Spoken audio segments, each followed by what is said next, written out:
I'm Nicole Jones, host of Mediocre to Masterful, a podcast teaching you how to go after your goals that you've pushed to the side.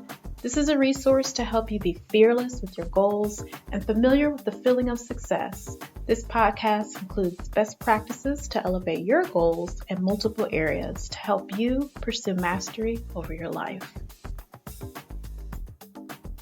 Throughout this season, I've covered many topics on ways to go from mediocre to masterful, and I am excited about this show because it is financially driven, and I haven't really dug deep on this topic, so I'm really excited about this one. And in one way or another, we have felt mediocre in our finances.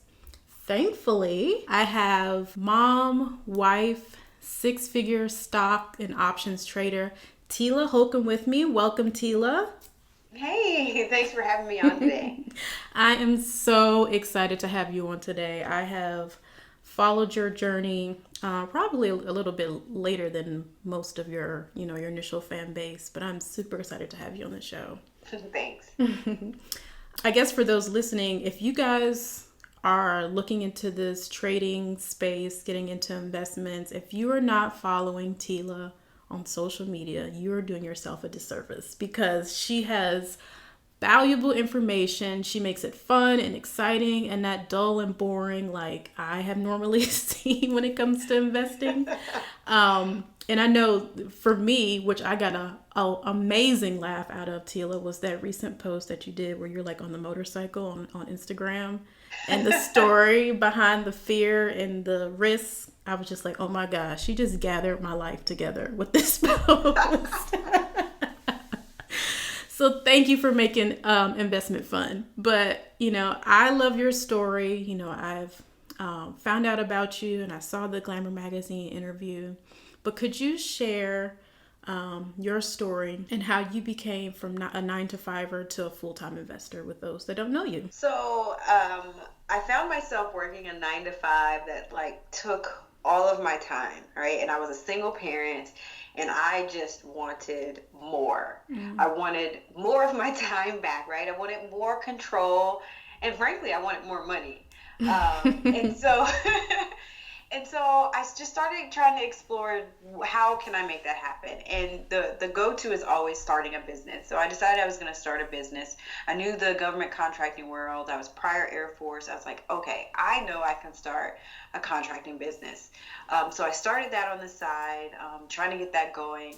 And a coworker mentioned something about the stock market. And I was like, okay, I'll learn a little bit about that because I do need to invest for retirement. So I started learning about the stock market and trading, but my main focus was this business that I had to get off the ground if I wanted freedom, right? Mm-hmm.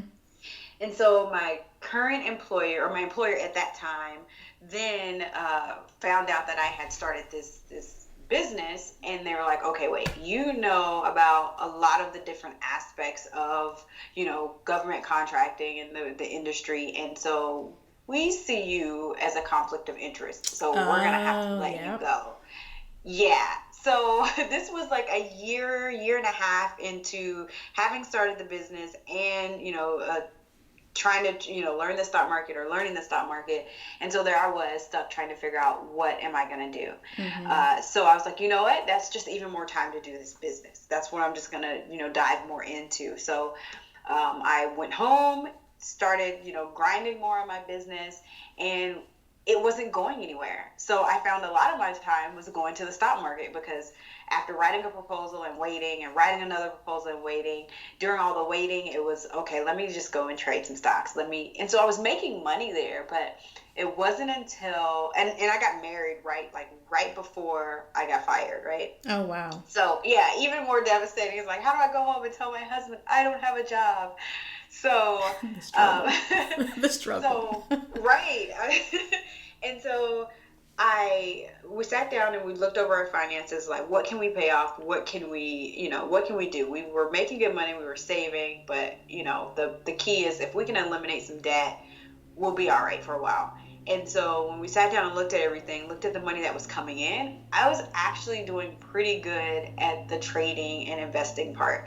And he was like, forget this business you're trying to start. You need to do this stock market thing. And I was just like, no, that doesn't even make sense. Why would I do that? But I was doing pretty good. So I said no at that time. But then 8 months later, we stopped again and looked at our finances and realized I had taken the 401k from my job, right? I had been there for 5 years and left with about $40,000 in 401k. I took that from about $40,000 to $92,000 in 7 months. So that to me was the moment where I was like, okay, this is what I need to be focused on. That's pretty impressive. It's like, okay, this is my ammunition. Let's get it. Yes. And that's awesome. What's even more awesome is that your husband was supportive of you in that way too. Like he saw more in you in that moment to say, girl, what are you doing? Like you need to be investing full time. Yeah, and he does not let a day go by without reminding me that, hey, I put you on that. I told you this is where you should be. So I'm definitely thankful for, having him to see in me something that I didn't see. So yeah. Yes, that's awesome. That's awesome. That's a whole nother topic when it comes to like relationships and having that support person. Oh yeah. Well, it sounds like you were encouraged while you were working to look into stocks and investments. So it sounds like you didn't grow up with a household learning about money and investing. Is that true? No, I didn't. I was in a single parent home. It was just my mom, me, and my brother. And, my mom just knew about balancing the checkbook and making sure, we had enough. She worked 2 jobs, but there wasn't anything about investing for the future. And so it was a whole new world for me when the guy started talking about it. And then what were some of the things like when the guy mentioned, hey, you should look into investing as, some other means of income. Like, what were your initial steps in order to learn more about it? Did you just read books or, go to workshops? How did that start off? I started with reading books, and those, I couldn't understand half the stuff they were saying. Yeah. So then I figured, okay, I need someone in person that I can touch and ask these questions to. So then I started going to workshops, but they were more of trying to upsell you to something that was like $10,000. And I was like, okay, I don't have that. I'm not doing that. And then I went to, Google and YouTube, and I found that I had to like start breaking some things down for myself. So the books I was reading and courses I was taking, I still then had to put it in a language that I could understand. So that's why you see when I post, I'm talking about the motorcycle. I'm talking about, folding my clothes. I'm putting it in everyday language that we regular people can relate to. Because that's what I had to do while I was learning. Yes. As long as you can find that commonality in finances or whatever it is that you're trying to learn, I think that's the best way to gain perspective and really grasp the information that you're trying to learn. So that's really good.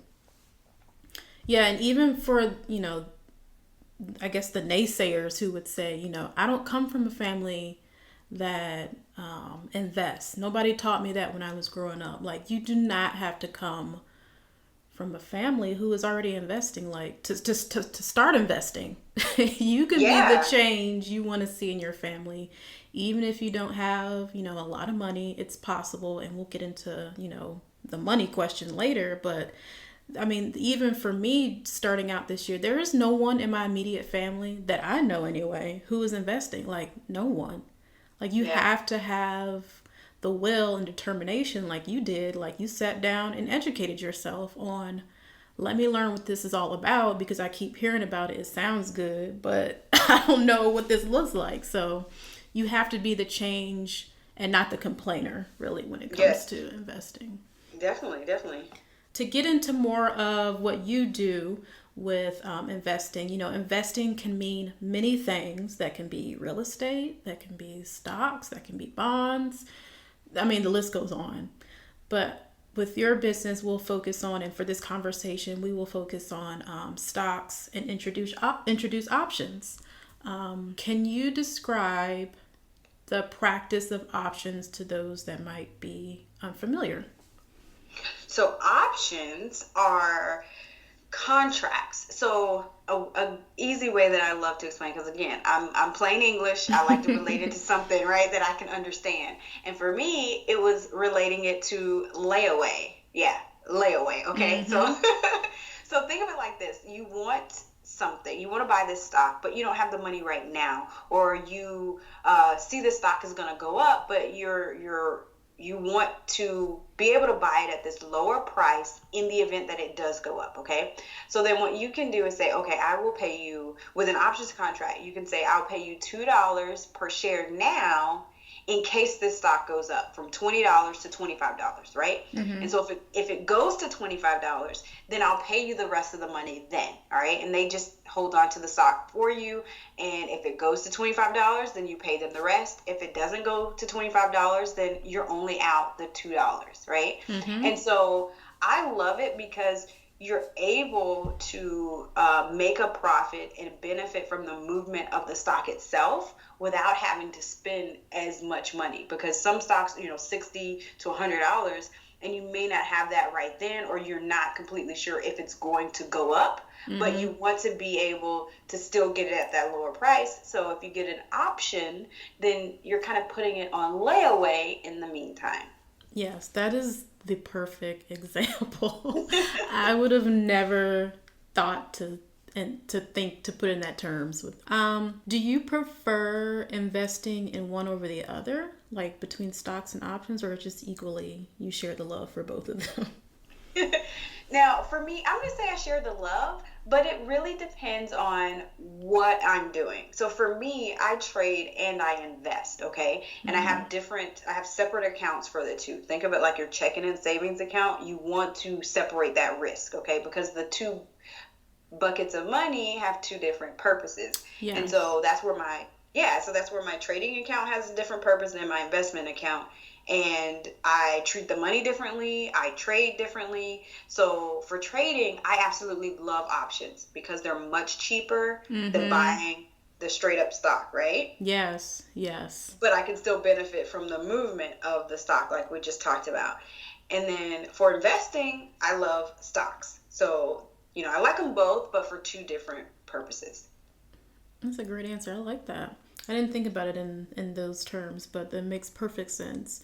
And I learned, and I'm a newbie to this in trading investment field, that I really like options a lot. I like the day trade aspect and watching the market, and it's honestly an adrenaline rush. And I didn't think I would enjoy it that much. I'm like, oh my God, I'm like really aggressive when it comes to this trading game. And what's even more funny is once upon a time I was horrible with finances. I'm still on the up and up and trying to get my life together for better financial habits, and I talk about that in a past episode on how your past plays into your purpose. But I have found that overall options is just really a really good platform to play with, and it's like a playground. You just play in this area and, select those terms that you want that contract to be within, and then just watch the market and see, it go in the money. And it's like, ooh, perfect. How much more could I get in the money? And then, bow out before the contract ends. But it's just really been really exciting. Yeah, I love options. I say that if you're on a budget, it's the best way to get started in the market. Yes. In an affordable way, definitely. Yeah, for sure.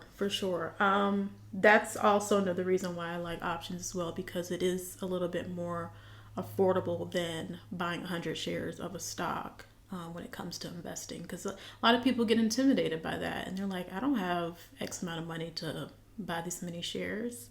Well, then buy just 5 contracts in an option, and you'll almost pay less than half of the stock that you were thinking about. Right. So, or more, almost less than that. Yeah.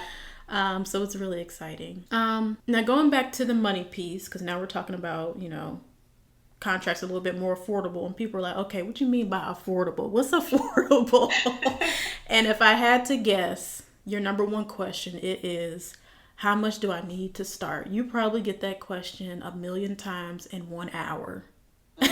And with so many investing platforms, with so many investment apps, trading and investment apps, like how do you answer that question now? Because there's just a lot of tools out there available for people to do this. So my first answer is always, it depends. And people hate to hear that. Mm-hmm. But again, it goes back to like, what is your goal? Are you trying to trade or are you trying to invest? Mm-hmm. Because that's really going to determine what I think you should start with. Now, if you're investing, there's, like you said, plenty of apps out there now where you can start investing with $20. Mm-hmm. They allow you to buy fractional shares, which is just pieces. So if like you only have $20 to invest, they're going to sell you $20 worth of a stock, okay?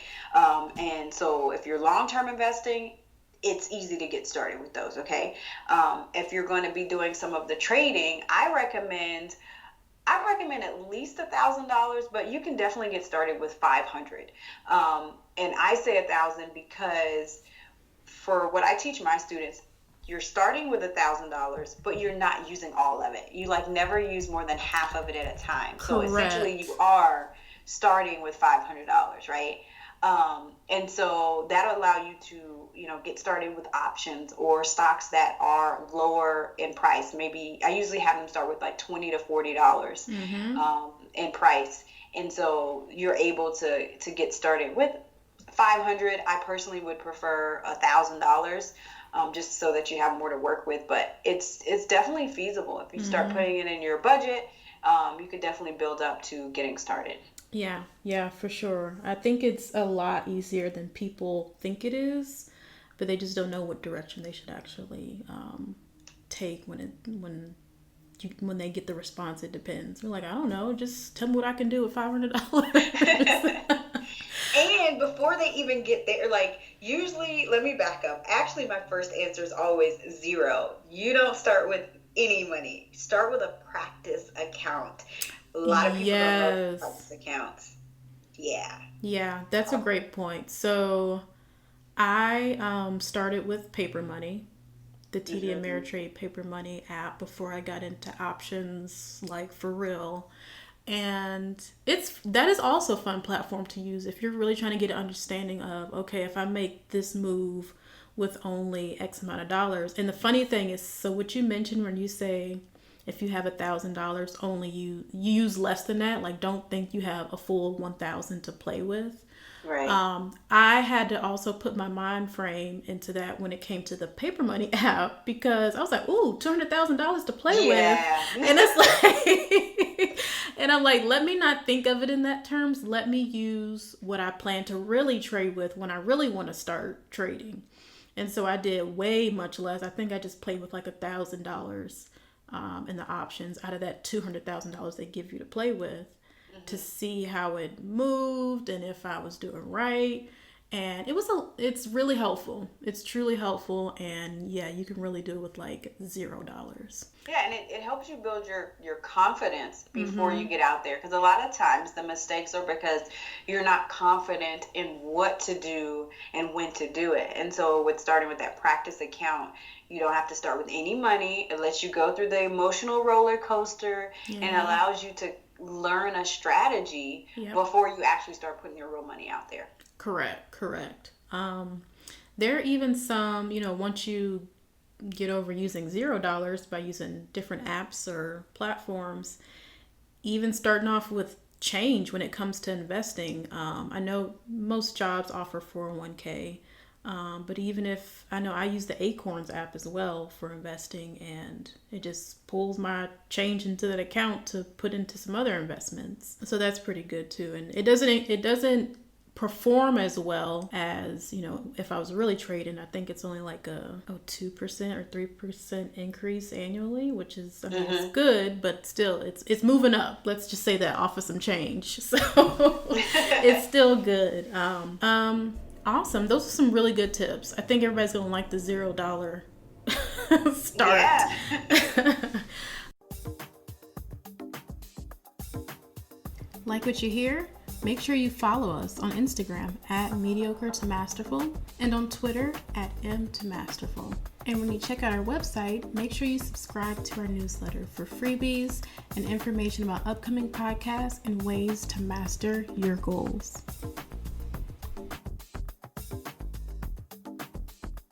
Now, we've talked about some financial highlights, some great things that you can use in terms of apps and how you can get started. But the world of investing is not always on the up and up. Like I mentioned, the change is moving up in my Acorns account, and the paper money was awesome and I did really good before I started playing options.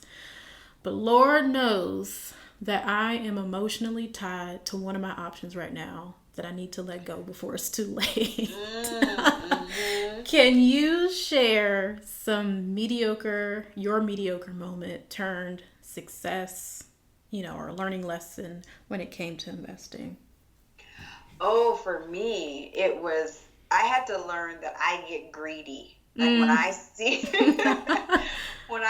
that I made $500 on a trade, I'm like, ooh, let me just stay right here and try to make even more. That was me. That was me. The high of it just was like, okay, make some more. Right. And so I would then start making mistakes because I didn't stick to what I call a trading plan. Like if 500 was my goal to make and I hit that, I should have been getting out. But I was trying to make even more. And then I started feeling like I was born to do this thing. And so I had to learn really quick, like, what can I do to curb that feeling or keep myself in check?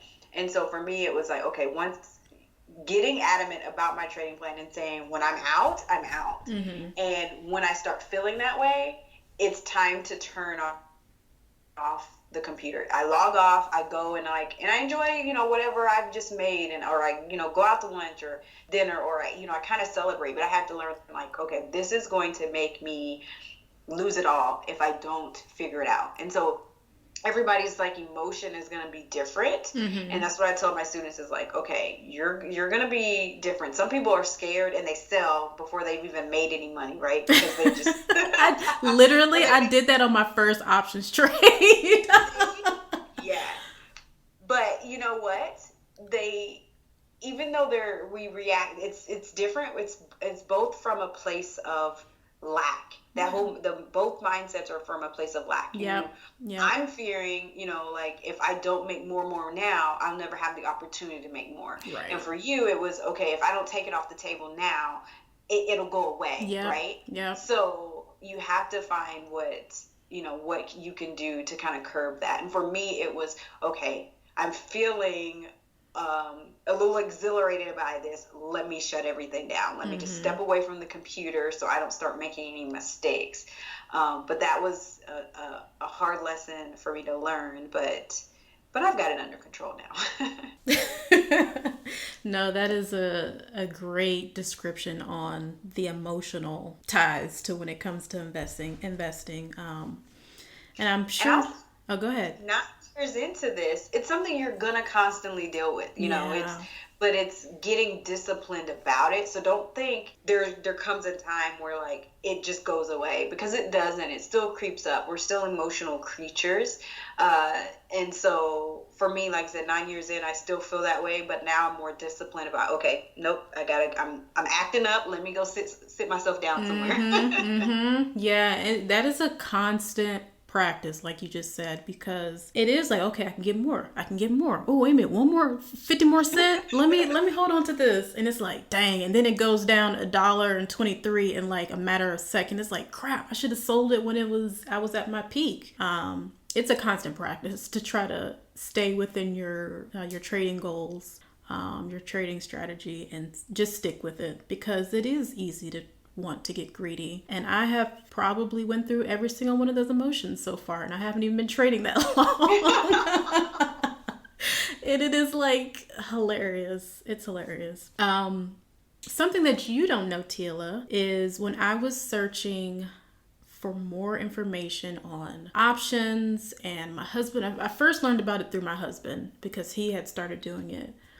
He's always been in investments anyway, since I've known him way back in the way back. And he just started doing options. And when he would explain it to me, I was like, man, that sounds really simple. Like, I'm interested. So I was like doing this whole search to get more information about options trading, reading about it on, different articles, YouTube. I downloaded a Udemy class to learn more about options. I have like 2 of those in my Udemy courses. And of course, TD's paper money, I played with that. However, honestly, I got to a point where I was like, where are all the minorities at? Like, I'm looking at all these places and I'm enjoying and, taking in all this information, but I'm like, I don't see anybody that looks like me. And I looked at the screen like there are no black women or, black men in this space. I literally went on a hunt, and thankfully, finally, I think I've typed in YouTube black women and options or something like that. And you came up and I was like, finally, somebody that looks like me that can probably speak my language, could relate to in a sense, in this space that I could, vibe with, that I can learn with. I'm like, okay, this girl is going to help me, move to the next level when it comes to trading and investments. So thank you for creating this platform and being that person for women and women of color, minority women, to be able to learn from in this space. Do you mastermind with other women in this space? Actually, I do. Like you said, when I started, I didn't see anyone that looks like me either. Mm-hmm. The person at work I, got intrigued with about the stock market was a white male. Mm-hmm. And you watch CNBC and for the most part you see white men. And so I was like, oh my gosh, I don't know if anyone, especially when I got to the point where I wanted to teach what I know. Mm-hmm. I'm like, is anyone going to take me seriously? Because I don't look like anyone in this room. And then that's when I realized that's because I'm not for anyone in that room. Mm-hmm. I need to go and make my own room and be for people that look like me. I need to be for black men and black women. Mm-hmm. Not to say I don't have anyone in my audience that's white, but we relate differently, honestly. Correct. It's to see someone that looks like you doing something that you never thought was possible or even considered makes a huge difference. Mm-hmm. And I mean, we're running into that in a lot of different areas now with the current climate of our country. But I found it necessary to teach it the way that I had to learn it, and for the people that look like me. If anyone else is attracted to this, then they can have some too, but this is who I'm here to serve. Right. And so not seeing very many faces that look like me was a little discouraging, but I kept forging on. And so I have run into a couple of women that are minority women, and they are in the investing space. And so that was like a big, breather moment for me. It's like, oh my gosh, there are other women that look like this. So that look like me. And so now we just, we do mastermind. There's we kind of lean on each other because there's 100 ways to do the stock market thing. And, they specialize, or their, specialty may be something that is not my zone of genius, and vice versa. And so we are able to lean on each other. If there's something that I don't do or don't understand, I can send people to them and they do the same for me, because we understand that as a coach and as teaching people, like, my way of doing something may not be for everyone, but we're going to help you find the person that does teach in a way that helps you achieve your goal. And so I'm loving, it isn't that many of us, but I feel like as we continue to spread our messages, that there are going to be a lot more people of color in the investing space and building legacies for their families. Yes, for sure. I totally believe that. I'm claiming that. I believe that.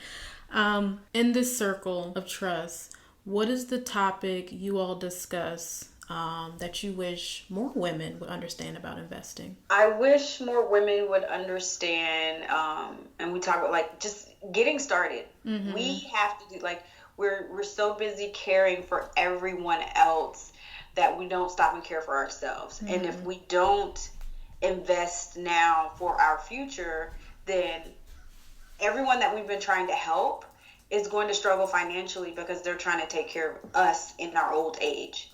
Yeah.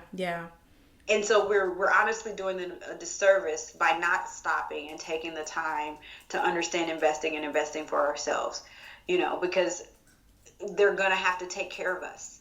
And are they financially equipped to do that when we get into, our retirement age and everything like that? So that's some of the discussion that we're having. And I'm even if you are, 40s, 50s, it's not too late to start investing. You'd rather have some money than no money at all when you get into retirement age. So I just really wish more women would understand that right now is the best time to start. Yes. Whatever age you are right now, whether you are 12 or 21 or whatever, now is the time to start. Yeah. I think it's very urgent, very important to not only, the person who's starting to invest to do that for financial freedom, but the generations to come within their family. Absolutely. To do that as well. And set up a nest egg for those, for your grandkids, for your great-great-grandkids. And we just hear so many stories about, families going on and, leaving this earth, but not having anything to leave behind for their kids, for their families. So yes, I truly believe in starting now, starting early in the investment field. And I know I haven't been in an investment game forever. Like I'm just a baby in all of this, but long enough for me to realize a few things. Not just when it comes to families and leaving for generational wealth, but and you let me know what you think about this as well, Tela. I believe women are and would be better investors, or are better investors. And I think this because we make most of the household buying decisions. Like we know the products we purchase for our house, that is probably more than likely a ticker in the NASDAQ Dow or whatever. And if you are the coupon lady, you probably have even more insight. And those are the women that should also be investing. Yeah, I completely agree. Like we are, 45 to 50% of women. There's a study that shows that we are the ones that manage the household finances. Yeah. And so because we are in control of those purse strings and we're seeing where every dollar goes, we are, in a position to manage the investing and to budget for that. We are also tend to be a little more calmer or collected and making more informed decisions than men. I like how you put that. I love it. Collected. Like, what's so funny, I did an Instagram story one time because I was going through my YouTube channel, looking at the analytics because I wanted to see what videos people are watching of mine so that I can create more helpful content like that, right? And so it tells me, men versus women as well. And it showed me that more women were watching what do I need to know, 5 steps to getting started, all the informational stuff. Yeah. And men went straight to how do I open an account? Wow. Keeping up the prep work. Yeah. Majority of the men were watching the how do I open an account video. And the women were watching the tips that they need to know and, how to research and how to, that's what women were watching and preparing themselves with. And men were just like, just tell me how to open this account. Just how much do I need to put in and where can I get started today? Yep, that's all they wanted to know. Yeah, that's really interesting. Yeah, when you get into the data of things, it kind of shows you clear as day. Like, okay, this is how I need to target people, and these are the people who take a little bit more time before they jump all in at once. Yeah. Shifting gears a little bit here. How long have you been a full-time investor again? I started learning in 2009, 2012 is when I was officially full-time. Got it. Yeah, that's definitely a long time. And you have, been able to do this since 2012, which is amazing. What would you consider is, as your why for diligently working through this, staying committed with trading and investing, and mastering this lifestyle? I will say my mom and my daughter were my biggest whys. I remember, my mom being a single parent, working two jobs to take care of us. And I remember being sad that she was not there for like a lot of my school activities. And it was because she had to work. I remember being there, seeing everybody else's parent there and feeling like, well, I know my mom's not coming. And I knew I didn't want that for my kid. And so in 2009, well, my daughter was born in 2004, but about 2009 when I decided I wanted to do something different, that's where I found myself in my mom's shoes as a single parent, getting these calls on the weekend because I've got to fix something or come in or whatever, and being pulled away from her stuff. And I knew then, I was like, okay, I do not want this for myself. I do not want that for my kid. I don't want to continue to come home exhausted and frustrated from work, but bringing it home and taking it out on, my kid. I don't want that at all. And so I also didn't want to see my mom, like I knew she was still working, didn't have retirement built up, and I didn't want to see her have to continue to work into retirement. And what if she physically can't work anymore? Then, I wanted to change all of that.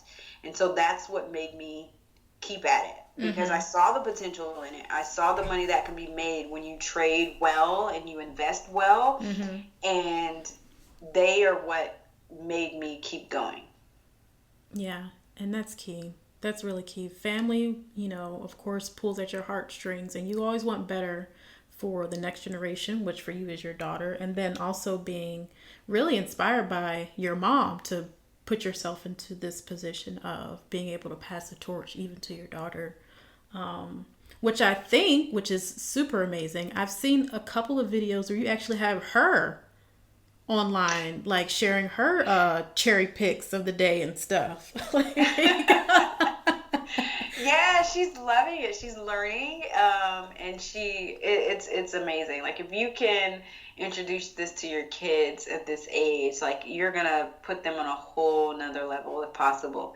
And so hopefully the goal is to where she will be able to trade during the summertime to make some money as her summer job. I love that. That is an amazing idea. That is amazing. Yeah, I'm gonna keep that in my back pocket. We don't have kids yet, but I'm definitely taking notes. Yeah. And if my husband would have it any other way, they will be trading anyway.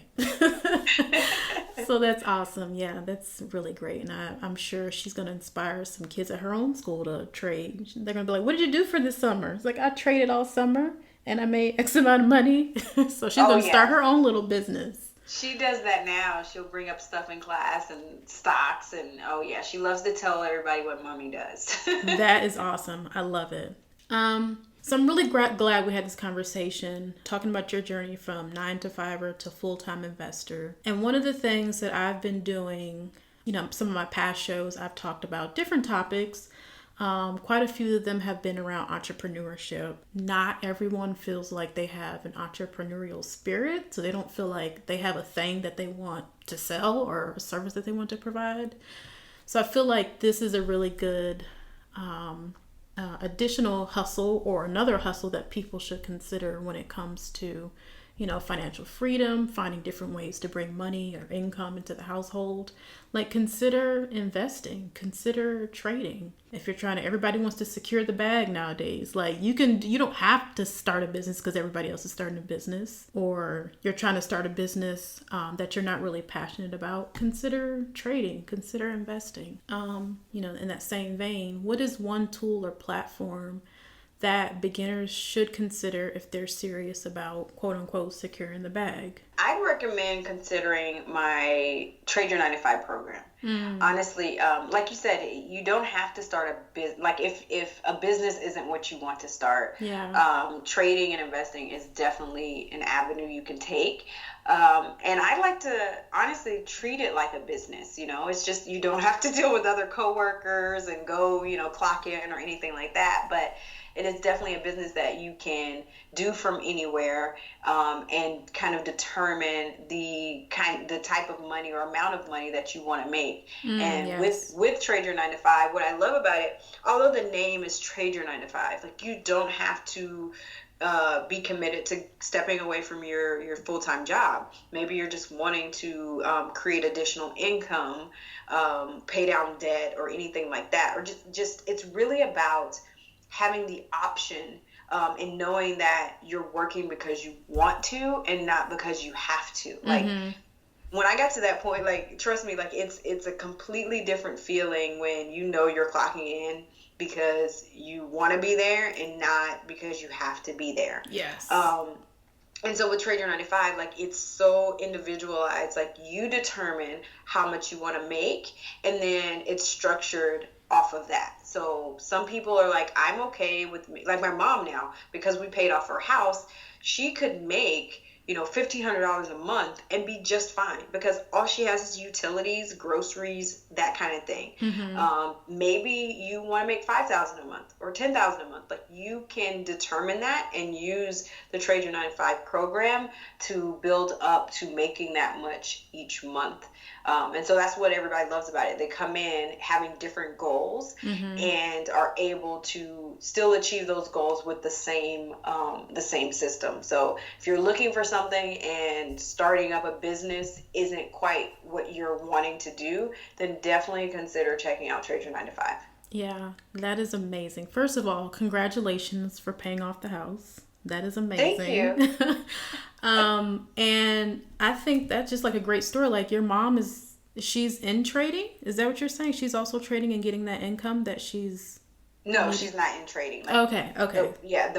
My money from trading, I took and paid off her house. Oh, amazing. Amazing. That's like the ultimate American story. Like to be able to help your mom and do that's just amazing. So guys, I am super excited to share and announce with you that I am an official partner with Tela Holcomb. Oh my God, I'm so excited. I'm so excited for you guys. Not only am I excited to be a part of a great opportunity and share this space with Tela, but also for you to begin to reach financial freedom, provide and start generational wealth for your families and family to come. I'm just really excited for you, and I'm looking forward to you joining this platform. So make sure you click the link in the show notes or on my website in order to gain financial freedom. You just gave a perfect example of your own personal story of being able to help your mom and pay off the house. But do you have any other client success stories that from those that are within this program? So I have one client, her name is Simone, and when she came to me, she was working as a hairstylist, which meant she had to stand on her feet all day. She braided hair a lot, and so she was talking about how her hands were so, aching and painful because she had been doing it for so long, and she was just ready for a break. She just wanted to be able to make money from home without standing on her feet all day. And so she came into the program, and within 9 months, she traded her 9 to 5. Wow. So, yeah. That is amazing. I want to put it out there. Like I tell people, like the biggest key is your debt. Like if you can eliminate debt, that's one of the first things we talk about doing in the program is like, as you start to make this money, you need to eliminate your debt. That is going to free you up from, that's what has you tied to that paycheck from the 9 to 5 is because you do have debt. And so she came in, she was already, savvy about saving and paying off debt. And so all she needed was another way to make income and better income, and she was able to do that with this program. And so she has since traded her 9 to 5 and so so she's at home every day now. I think she actually was talking about maybe taking a college class just because she wants to. Wow, but yeah, awesome. So now she has that freedom. That is amazing. Yeah. Once you're able to one, eliminate debt and then bring in that additional, either, trading is now her main income or a supplemental income, whatever your situation is, like you have that freedom now to go back to school and take a class because you feel like it, or, continue your education.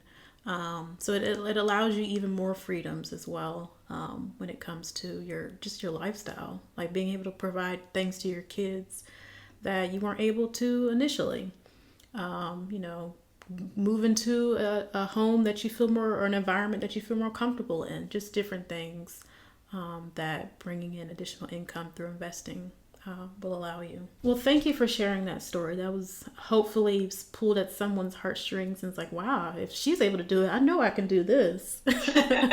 Yes. But what are some ways that people can reach out to you? And do you have any, upcoming events or some new programs or webinars coming up that people can kind of tune into? You can find me at telaholcomb.com. If you are interested at all about trading the stock market, definitely go to my website. At the top of the page, you're going to see an option to get my free course. I always recommend that so that you can see my teaching style, see if it's something that really interests you, and to really, get started with the learning process for the free 99, okay? And then from there, you can decide whether you want to, work with me. But I do definitely have some free resources there on the website.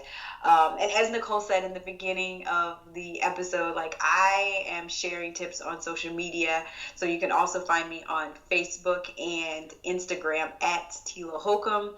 And there's also my YouTube channel with videos as well. But I'm sharing it in everyday life. Some of them are vlogs, and I'm connecting it with stocks that are around you every day, because I know that might be a struggle. But I just like keeping it real. I'm, your friend next door or your cousin next door that you're just like, hey, can you break this down for me? And right. I'm like, I got you.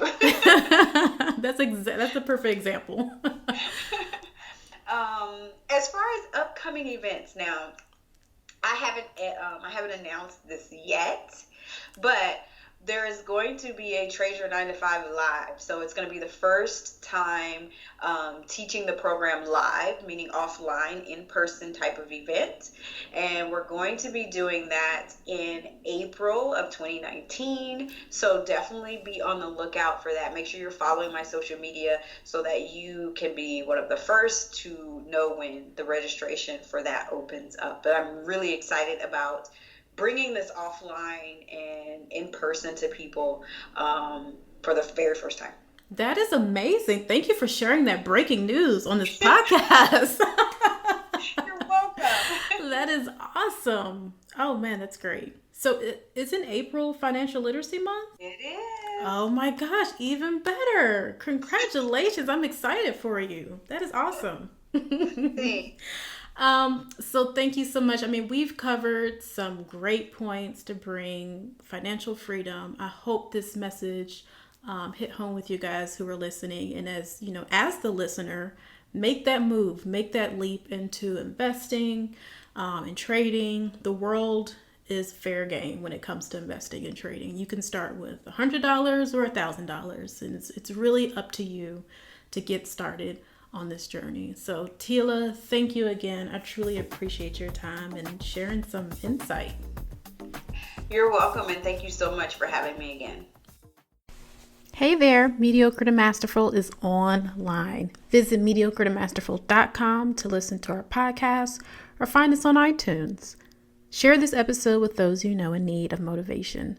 Through our site, you can join our Masterful email list to get freebies and helpful information. We're also on Instagram at Mediocre to Masterful and Twitter at M2Masterful. Thanks for listening.